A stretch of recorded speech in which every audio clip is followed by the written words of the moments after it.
What's happening, everybody? Welcome back. This is Forgo, and today I want to show you guys something pretty freaking wild with these collaboration characters.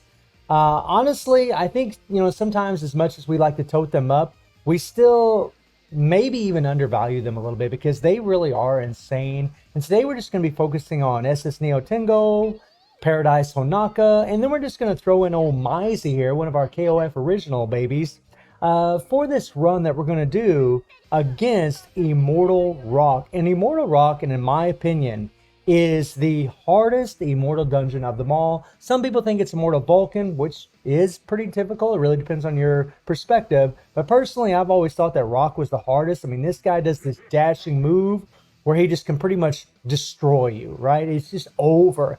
And the beautiful thing about the characters that we're using is, one, Neotingo just has that amazing leadership. I mean, having a PG rate leadership and attack leadership for all the ladies, that's insane. I've spoken about this before. I think it's just absolutely nuts. Oh, and look at her level, guys. She's just level 10. She's just level 10. And she's going to go against the hardest dungeon of them all. She does have a type advantage because she is a red. And that's another reason I want to use Paradise Honoka and SS Neotingo in this run today, because they do actually have the type advantage.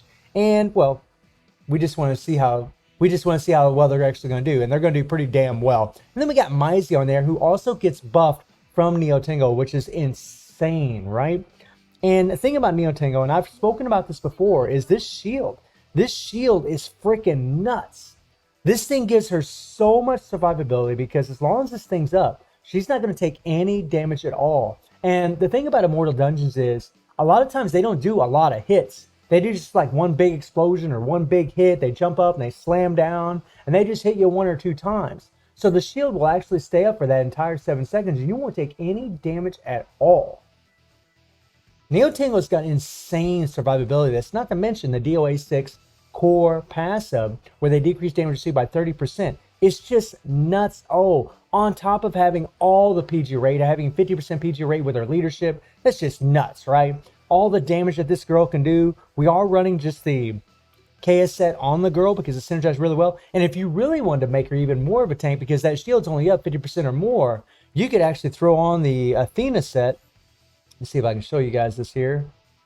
You could actually throw on this set right here, which will be even better. This only applies to defensive characters.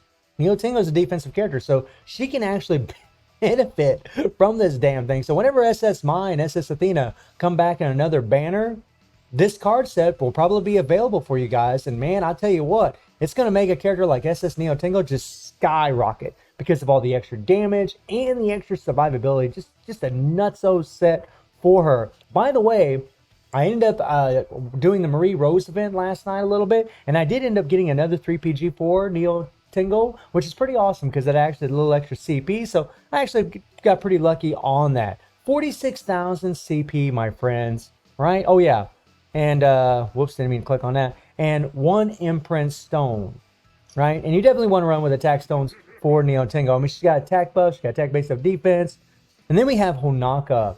And Honoka, I did level up a little bit more. The last time I did a video about this girl, we had 2 imprint stones. Now we have 3. And the third stone actually increases their active skill damage, which is insane. So when you're spamming those, like spamming Honoka or spamming one of these DOA 6 collaboration characters, I mean, they're just going to do a lot of extra damage. Freaking super powerful stones that these characters have. Just nuts. Oh, on top of the, all the increased target damage received. But Honoka, like Neotingo, does have a lot of survivability, just in a different way. Neotingo's got that shield along with the core effect, right? But Honoka's got the core effect along with having hyper armor on one of her skills and damage immunity for 4 seconds on another skill. It gives her an insane amount of survivability on top of the, attack buffs. I mean, she's just nuts, guys. And then having the flame damage, having the starlight damage.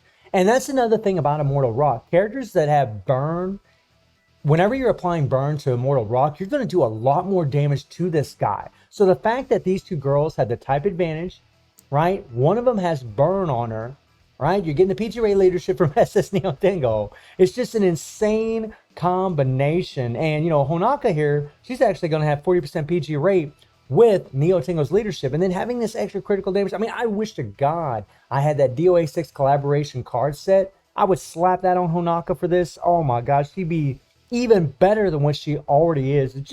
This is just nuts, my friends. It is nuts. Very, very powerful. And then, of course, SS Mai, who we all are well aware of. She has 70,000 CP. She has Akane set, and I'm running the Akane set on Honoka as well. And we do have 3 imprint stones. And this is why I always tell all you guys that when it comes to these characters, you know, these SS versions especially and BS versions, once you get them to 3-star, you can pretty much stop. You really can. Unless you're trying to push, you know, maybe chapter 5 where you're trying to get all that extra CP, you can actually stop, because nothing in this game requires you to have any more power than that for these kinds of characters. They really doesn't. You can do the Immortal Dungeons. You probably could do the Spider Robot, to be fair, but it is pretty damn hard. I don't know. I haven't played Spider Robot in months. I can't stand that game mode. Once I got 400 plus million in there, I was pretty much done. But let's see how we do here. Now check this out. Watch this shit. This is nuts.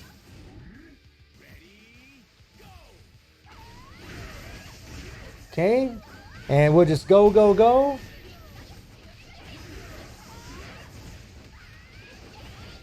Come on, girls. Let's go.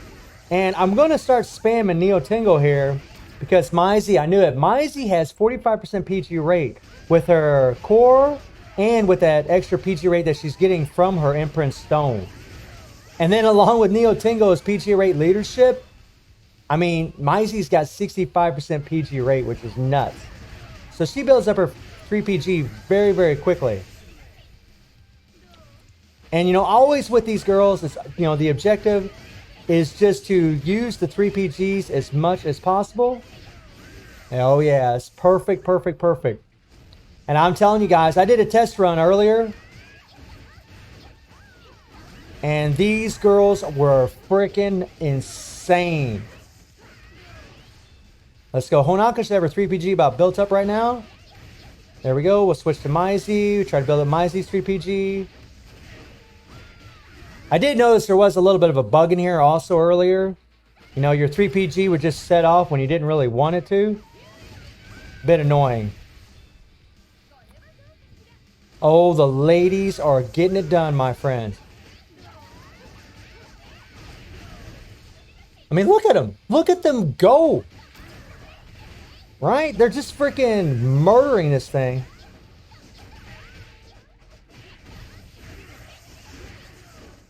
Come on, come on, come on. There we go, there we go. I really want to use Mizzy's 3 PG. I don't want to use her default if I can afford it. And now we can spam Neotingo here. Oh my god, these girls are so freaking nuts. Look at the damage they're putting out, my friends. Look at the damage they're putting out, my friends. Right? It's just nuts. This is against the hardest boss, right? In my opinion, the hardest Immortal Dungeon of them all. And they are destroying this thing. This is absolute murder, my friends. It's just PG after PG after PG, you know, having the type advantages, having all this survival. And look at Neotingo's life right now. Look at her life. She has almost max life right now.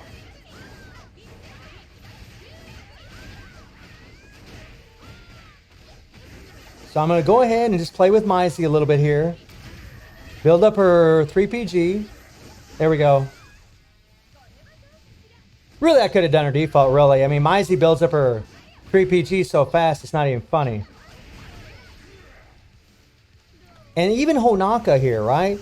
Honaka's only got the decreased damage received from the core effect, but because she's got that extra immunity and the hyper armor in her skills, she just has a great amount of survivability. I mean, this guy does insane damage. He is no joke. And look, like I said, look at this, right? They're going to hit 500 million. They're going to hit 500 million. We got a level 10 Neotingo here, right? Look at that. 11 seconds to spare. This is nuts. This is absolutely insane. Well, insane. I actually pronounced that wrong. I'm just so excited. I mean, a level 10 character and 2 level 30 characters absolutely murdered this boss. right? I mean, even if you don't have, like, if you have Honoka and Neotingo, you're loving freaking life. Well, honestly, if you have Mai, you're loving life too, by the way.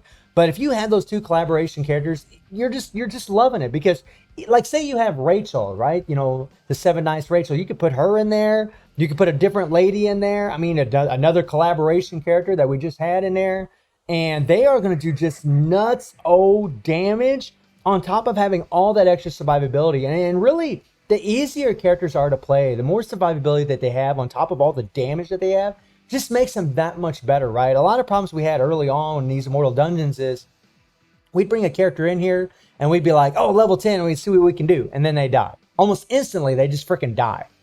But here we had a level 10 Neotingo. Like, it's a joke to her.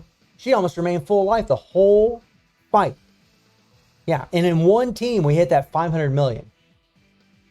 That's pretty bonkers, guys. That is bonk. Oh, bonk. Oh.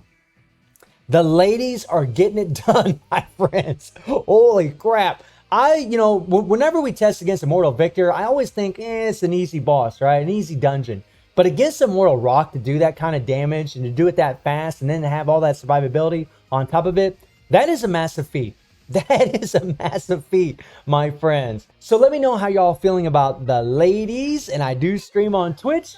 The link will be in the description below. And I hope you enjoyed the video. Thank you for watching. Y'all take care and have a good one. See ya.